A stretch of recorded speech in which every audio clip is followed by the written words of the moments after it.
आइए दोस्तों जानते हैं कि प्रोजेक्टाइल में angle between velocity and acceleration constant रहता है या वेरीज करता है।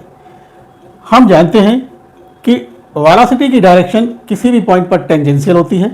अब मान लीजिए मैं इस पॉइंट पर वेलोसिटी की डायरेक्शन दिखाऊं तो ये टेंजेंशियल हो गई और ये वेलोसिटी वेक्टर हॉरिजॉन्टल के साथ जो एंगल बनाएगा, मान लिया मैंने इस पॉइंट पर वो अल्फा है, तो हम कहेंगे tan alpha is equal to VCV यानी vertical component of velocity upon HCV यानी horizontal component of velocity.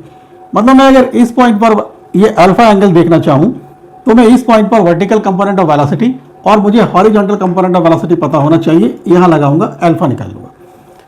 Next, आप सभी जानते हैं कि horizontal component of velocity through out the projectile motion constant रहती है और vertical component of velocity O से लेके हाईएस्ट पॉइंट तक डिक्रीज करती है और हाईएस्ट पॉइंट से पॉइंट ऑफ स्ट्राइकिंग S तक इंक्रीज करती है।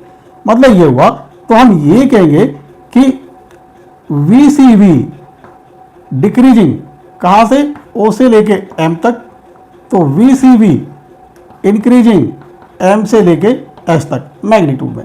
इसका मतलब ये हुआ बच्चों कि अल्फा भी डिक्रीज करेगा O से लेके M तक और अल्फा इंक्रीज करेगा M से लेके S तक।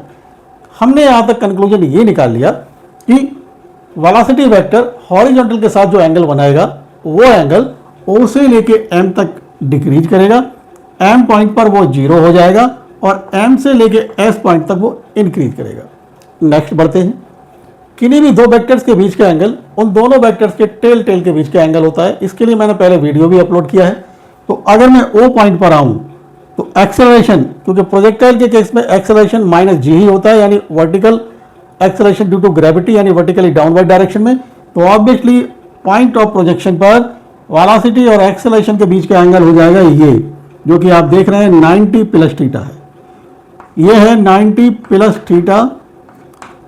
A पॉइंट पर आप देख रहे हैं ये हो जाएगा 90 प्लस अल्फा और 90 प्लस अल्फा 90 प्लस थीटा से कम है क्योंकि अल्फा की वैल्यू थीटा से कम है।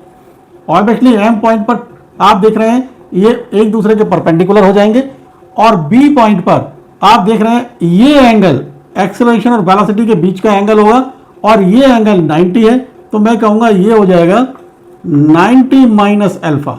और वैसे ही अगर मैं इस S पॉइंट पर कहूं तो ये कहूंगा मैं 90 माइनस थीटा।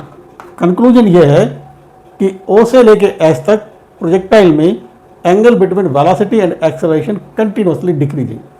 उम्मीद है कि ये इंफॉर्मेशन आपको पसंद आई होगी।